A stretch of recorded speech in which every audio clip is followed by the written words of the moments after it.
Anda mau nanya, Ustaz, bagaimana jika seorang akhwat memakai niqab cadar tapi lepas pasang dia pakai, misal di pengajian atau di tempat yang mendukung, tapi dia nggak pakai di saat bersama keluarga yang agak melarang, dan dia juga nggak pakai di saat keluar rumahnya atau di kampungnya.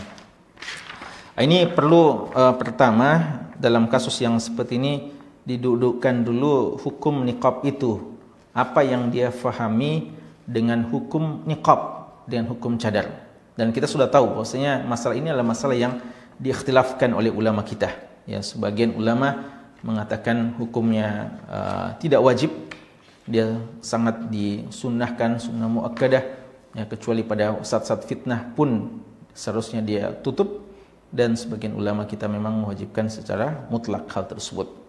Terlepas dari perbedaan pendapat itu,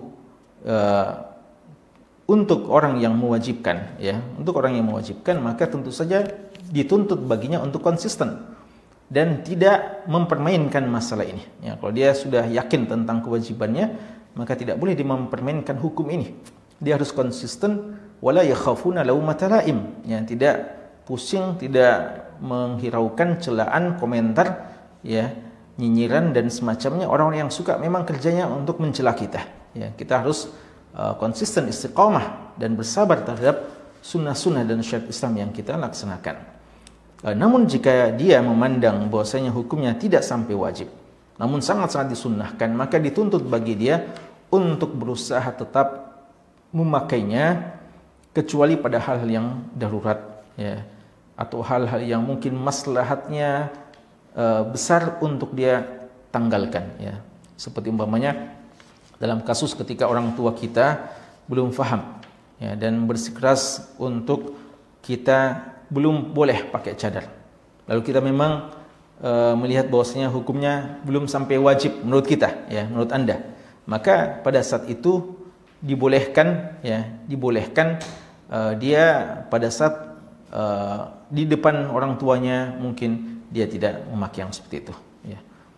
Tapi dianjurkan untuk seiring dengan itu perlu untuk pencerahan, perlu untuk menjelaskan kepada keluarganya, kepada kaumnya, umatnya, hal-hal yang seperti itu.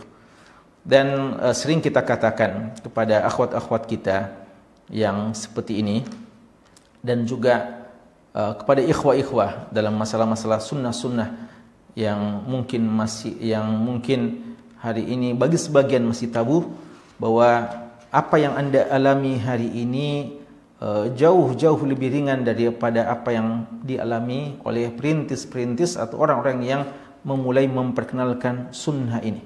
Sunnah yang seperti ini pernah tidak ada sama sekali di beberapa dekade waktu di negeri kita ini, ya.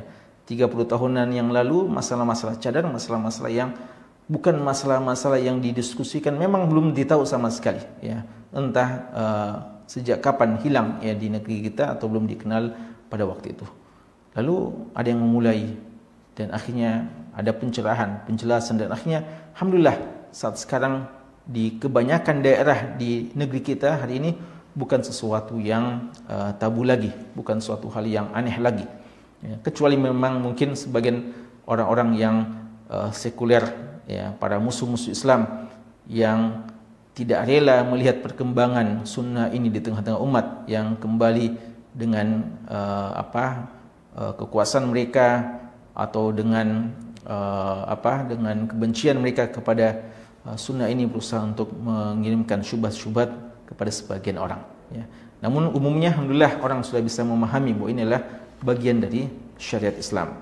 Karena itu butuh saja kesabaran dan butuh penjelasan yang dengan baik, ya.